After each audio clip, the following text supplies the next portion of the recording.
gens qui suivent le cyclisme peuvent penser que être un coureur performant, ça se résume à enchaîner des kilomètres, faire une nutrition, pratiquer une nutrition très rigoureuse, et c'est beaucoup plus compliqué que ça. On a des cyclistes qui ont un passé, des athlètes qui ont un passé et qui ont des habitudes nutritionnelles qui, même si elles ne sont pas dans la rigueur et la précision, peuvent être, encore une fois, dirons-nous, performantes parce qu'elles sont intégrées à leur vie, elles sont en accord avec ce que eux se représentent du sport professionnel et de leur vie, de leur culture. Dans le vélo, il y a un temps pour tout. Il y a un temps pour s'amuser et il y a un temps pour être sérieux.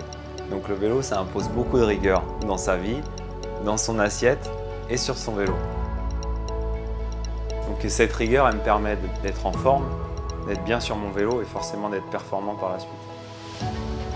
Effectivement, il y a des règles à respecter, mais on peut avoir aussi un cadre un peu plus élargi qui va correspondre au caractère du coureur, qui va correspondre à son éducation et à sa vie en général. Ouais, en fait, ta vie est un peu bridée par le vélo, mais tu peux quand même dévier pas mal pour avoir des activités qui te permettent d'oublier ça, justement. Et je pense que c'est important d'avoir ces certaines activités comme ça qui te permettent de penser à autre chose et de débrancher vraiment du vélo. C'est pas je fais du vélo, c'est pas comme un examen. C'est pas comme un examen que tu réussis et après je vais me faire plaisir. Le vélo, c'est un style de vie.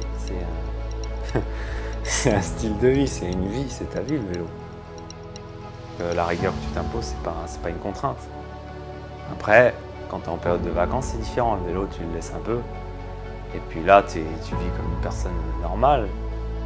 En fait, tu as une vie, une vraie vie sociale, tu peux l'avoir, mais quand tu es en hiver, en coupure. Quoi. Ouais, parce qu'en fait, tu es obligé de penser au vélo en permanence. C'est ça.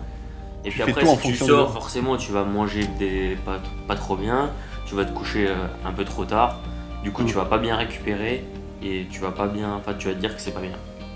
Ouais, c'est ça. Au final, tu es obligé d'avoir dans un coin de la tête qu'il y a le vélo. Tout le temps. Sur ce que tu manges, tu vas au resto avec des amis, tu regardes la carte, tu prends, voilà, en fonction d'eux, et il faut toujours faire attention à ça.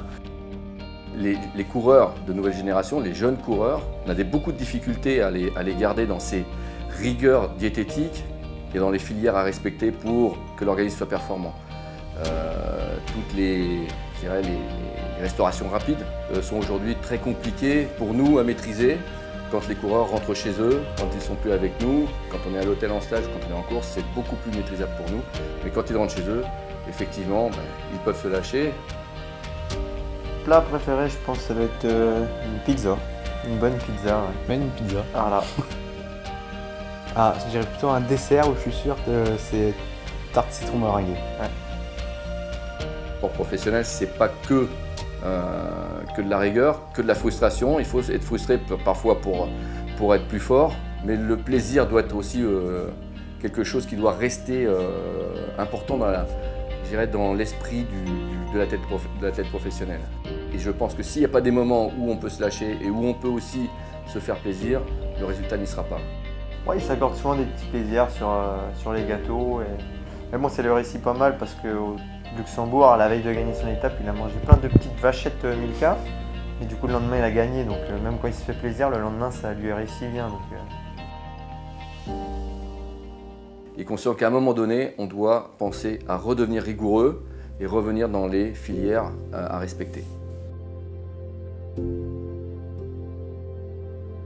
Le plus important pour moi aujourd'hui, la diététique est un point, l'entraînement est un point, c'est la force d'un groupe, c'est la confiance les uns dans les autres, c'est la confiance du coureur qu'il a en lui-même, mais aussi, surtout, parce que dans sa tête, il sera bien, parce que dans sa tête, il sera fort, parce qu'il aura confiance en lui et qu'il inspirera la confiance à ses partenaires et surtout la méfiance de ses concurrents.